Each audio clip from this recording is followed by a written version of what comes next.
Welcome back friends. आज की video इंतहाई इम्पोर्टेंट और इंटरेस्टिंग है। वीडियो को आखिर तक गौर से देखिएगा। और ये वीडियो उन लोगों के लिए है जो प्रॉपर्टी के साथ किसी ना किसी तरह से रिलेटेड हैं। और मैं एक बहुत बड़ा एक फैक्ट बताने जा रहा हूँ जो आगे वाले टाइम में आके आपके ऊपर उसका असर पड़ने वाला है, पॉजिटिव या नेगेटिव। अब मैं इस चीज़ को डिस्कस करूंगा कि वो फैक्टर क्या है और वो आपके ऊपर पॉजिटिव इम्पैक्ट किस तरह डालने जा रहा है और नेगेटिव क्या इम्पैक्ट डालने जा रहा है। तो वीडियो शुरू करने से पहले आप अगर मेरे चैनल पे नए हैं तो चैनल को सब्सक्राइब कर लीजिएगा, बेल आइकन पे क्लिक कर लीजिएगा और अगर वीडियो अच्छी लगे तो इसे लाइक भी कर दीजिएगा और शेयर भी कर दीजिएगा। तो चलो दोस्तों, वीडियो स्टार्ट करते हैं। मैं कुछ क्वेश्चंस करूंगा आपसे कि लेट से फर्ज करें आपको कोई ये कहे या आपके साथ एक ऐसी सिचुएशन पेश आए कि आपका काम अच्छा भला चल रहा है और आपके क्लाइंट्स आहिस्ता आहिस्ता कम होना शुरू हो जाएं और फिर कम होते होते होते क्लाइंट्स ना होने के बराबर हो जाएं, तो आपकी क्या सिचुएशन होगी, आप क्या करेंगे? हाँ जी, इसका मैं सॉल्यूशन दे रहा हूँ और आगे ये चीज़ होने जा रही है। वो किस तरह से होने जा रही है, क्या ऐसी नई चीज़ आ रही है, अभी मैं आपको बताता हूँ। अब हमारे पास क्लाइंट आने के कितने सोर्सेज होते हैं। कोई भी जो प्रॉपर्टी वाला होता है, क्लाइंट किस तरह से आते हैं उसके पास। नंबर वन, या तो उसका किसी लोकेशन के ऊपर ऑफिस होता है। अगर अच्छी लोकेशन पे ऑफिस है तो क्लाइंट ठीक आता है, अगर स्टैंडर्ड पे है उससे थोड़ा कम आता है और अगर गई गुजरी जगह पे है तो उससे भी ज़्यादा कम आता है लोकेशन की वजह से। नंबर दो होता है कि जी आपने कोई इंटरनेट के ऊपर अपना कंपनी का नाम दिया हुआ है, रियल एस्टेट का नाम दिया हुआ है, ऑफिस का एड्रेस दिया हुआ है, कॉन्टैक्ट नंबर दिया हुआ है, वहाँ से कुछ लोग आ जाते हैं। और नंबर तीन होता है कि आपके पुराने क्लाइंट्स होते हैं, उनके रेफरेंस से आ जाते हैं। इस तरह से यही कोई 3-4 तरीके होते हैं कि क्लाइंट्स आपको मिलते हैं जनरली।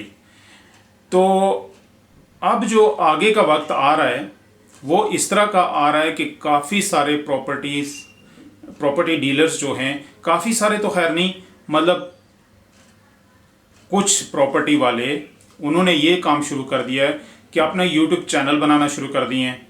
यूट्यूब चैनल के ऊपर उन्हें क्या फ़ायदे हो रहे हैं, जो कि अभी मैं वो फ़ायदे बताने जा रहा हूँ जो कि उस बंदे को नहीं होते फ़ायदे जिसका चैनल नहीं है यूट्यूब का। अब यूट्यूब चैनल वाले को, जो प्रॉपर्टी वाला है, जो प्रॉपर्टी सेल करता है, यूट्यूब चैनल बना के उसको क्या फ़ायदे होते हैं? उसको ये फ़ायदे होते हैं कि उसके जितने भी क्लाइंट्स होते हैं वो उसके चैनल के ऊपर सब्सक्राइब कर लेते हैं और जो भी अपडेट होती है वो अपने चैनल के थ्रू अपने सब्सक्राइबर को दे रहा होता है, वो डेली बेसिस के ऊपर या वीकली बेसिस पे, या जो भी नई अपडेट आती है। और with the passage of time वो वाले फॉलोवर, उसके सब्सक्राइबर्स बढ़ते जाते हैं। पहले 100 में होते हैं, फिर 1000 में होते हैं, फिर लाखों में होते हैं, फिर मिलियंस में। तो क्या होता है कि एक किस्म का ऑनलाइन ऑफिस बन गया उसका।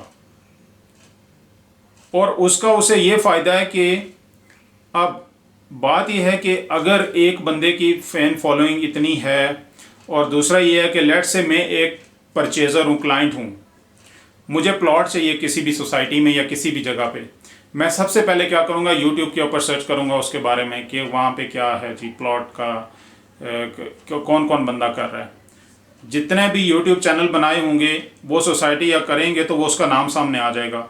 वो मैं वीडियो देखूँगा, वीडियो से मुझे आइडिया हो जाएगा यार ये बंदा किस तरह का। मैं उसकी 4, 5, 7, 8 वीडियोज़ देखूँगा, उसके कमेंट्स पढ़ूंगा, उसकी रेटिंग्स पढ़ूंगा, तो मुझे आइडिया हो जाएगा कि ये बंदा, इस बंदे का क्या लेवल है सर्विस का, अच्छा बंदा है, फ्रॉडी नहीं है और क्लाइंट्स को अच्छी सर्विस देता है, प्राइसेस इसकी कैसी हैं। फिर मैं मार्केट के साथ थोड़ा सा उससे कंपेयर कर लूँगा, जैसे उसकी प्राइसेस को कंपेयर कर लूँगा। लेट से जो दूसरी साइट्स हैं प्रॉपर्टी की, वहाँ पे क्या प्राइस है, ये क्या प्राइस दे रहा है, तीसरा बंदा क्या दे रहा है जो दूसरा चैनल खोल के बैठा हुआ है, या ऑनलाइन उसकी प्राइसेस क्या किस तरह है, या जो व्हाट्सएप पे मेरे पास कॉन्टैक्ट्स हैं उसमें क्या प्राइसेस हैं। तो क्या होता है कि मुझे बिल्कुल पता चल जाएगा अगर उस बंदे की सर्विसेज अच्छी हैं तो मैं हर हाल में डेफिनेटली उसके पास जाऊंगा। अगर उसकी सर्विसेज अच्छी नहीं है फिर तो ऑब्वियसली नहीं जाऊंगा। लेकिन बात यह है कि हर बंदा कोशिश यही करता है कि उसकी सर्विसेज ठीक हों और ठीक होती भी हैं, तो एंड ऑफ द डे फ़ायदा ही होता है चैनल का। अब अगर जिस बंदे ने चैनल नहीं बनाया हुआ, अब मुझे क्या ज़रूरत पड़ी है कि मैं उस बंदे के पास चल के जाऊँ, अपना टाइम भी वेस्ट करूँ, जबकि मैं घर में बैठ के इंटरनेट के थ्रू, यूट्यूब के थ्रू सारी इन्फॉर्मेशन फाइंड आउट कर सकता हूँ। मैं उसके पास सिर्फ उस वक्त जाऊँगा जब मैं ट्रांजैक्शन करने जाऊँगा, क्योंकि मेरा टाइम भी तो इम्पोर्टेंट है ना। तो फिर क्या हो गया कि मेरे जैसे 10, 20, 40 क्लाइंट्स इसी तरह ही करेंगे, तो क्या हो गया, आपके क्लाइंट्स ख़त्म हो गए, ना होने के बराबर हो गए। आपके पास वही बचे खुचे आएंगे जो आपकी लोकेशन को देख के कभी आगे गुजरते हुए आगे, और वो गुजरते हुए भी जो होंगे वो भी आएंगे, आपसे इन्फॉर्मेशन लेंगे। अगर उनके पास टाइम हुआ तो गुजरते हुए आएंगे, इन्फॉर्मेशन लेंगे, और वो भी जाके यूट्यूब से ही, यूट्यूब वाले से ही ख़रीदेंगे, क्योंकि उसकी बल्ले बल्ले ज़्यादा है। अब यहाँ पे सवाल ये पैदा होता है कि ये काम करें किस तरह। जिन लोगों को फ़ोन चलाना आता है, व्हाट्सएप चलाना आता है, आजकल मुझे नहीं लगता कि ज़्यादातर प्रॉपर्टी वाले, ज़्यादातर 99% ऐसे हैं जिनके पास अच्छे फ़ोन्स हैं और वो व्हाट्सएप वगैरह यूज़ करते हैं। एक चीज़ याद रखें, जो बंदा व्हाट्सएप चला लेता है वो यूट्यूब चैनल भी चला सकता है। तो अब क्वेश्चन ये है कि ये किस तरह करना है। अगर जिन लोगों को कंप्यूटर नॉलेज है वो तो मतलब इधर उधर देख कर लेंगे, लेकिन अगर जिनको नॉलेज नहीं है, या जिनको अगर थोड़ा बहुत नॉलेज है और भी नॉलेज चाहिए, तो उनको मैं ये कहूँगा कि सपोर्ट लें अपने कोलीग से, या कोई बंदा अपने स्टाफ में से ही रखें, लें, उसे कहें चैनल बनाओ, उसके ऊपर वीडियोस बनाना शुरू करें। आप चैनल किस तरह बनाना है, उसमें किस किस चीज़ की ज़रूरत है, उसके लिए अगर आप कमेंट्स करेंगे मेरी वीडियो के नीचे कि क्या क्या चीज़, किस किस चीज़ की आपको वीडियो ज़रूरत है, तो वही वाला लिंक मैं आपको कमेंट में वापस बता दूंगा। मैंने क्योंकि और वीडियोस बनाई हुई हैं कि चैनल किस तरह चलाना है, बनाना किस तरह है, किस किस चीज़ की ज़रूरत है, और आगे भी मैं वीडियो रेगुलर बना रहा हूँ इस सिलसिले में। बेसिकली मैं मोटिवेट कर रहा हूँ लोगों को कि आप जो ऑफलाइन सर्विसेज हैं उन्हें ऑनलाइन सर्विसेज में जाके किस तरह से आप एक अच्छी सर्विसेज दे सकते हो जो आपके लिए उससे 10 गुना ज़्यादा प्रॉफिटेबल भी हैं और इजी भी हैं, और आपके क्लाइंट्स भी ज़्यादा इजीली आपके पास आएंगे और ज़्यादा भी आएंगे।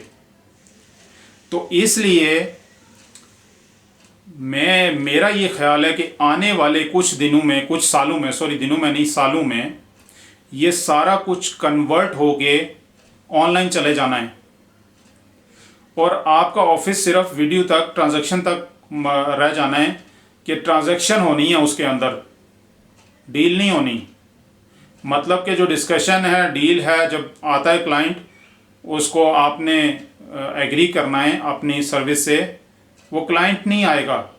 जब कोई होगी नहीं, डिस्कशन ही नहीं होगी, क्लाइंट ही नहीं आएगा, तो डील किधर से होगी? तो फिर डील उन्हीं के ऑफिस में होगी जिनके चैनल्स हैं। तो इसलिए प्रॉपर्टी वालों होशियार हो जाओ और तैयारी पकड़ लो। अगर आपको चैनल बनाना नहीं भी आता तो कोई ये बिग गेम नहीं है, ये हो जाता है। आप किसी भी बंदे को पकड़ लें, वो आपके लिए बना सकता है और आप वीडियोस डालते रहें उसके ऊपर।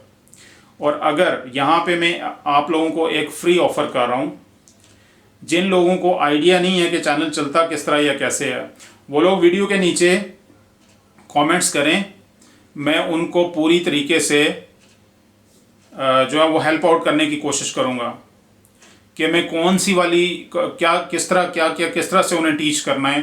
कि कल के दिन मैं ये चाह रहा हूँ, मेरे जो अपने गोल के अंदर है कि ऑनलाइन को ज़्यादातर प्रेफर करना है ऑफलाइन से, इसलिए मैं जो है इस सिलसिले में वीडियोस बनाता रहता हूँ।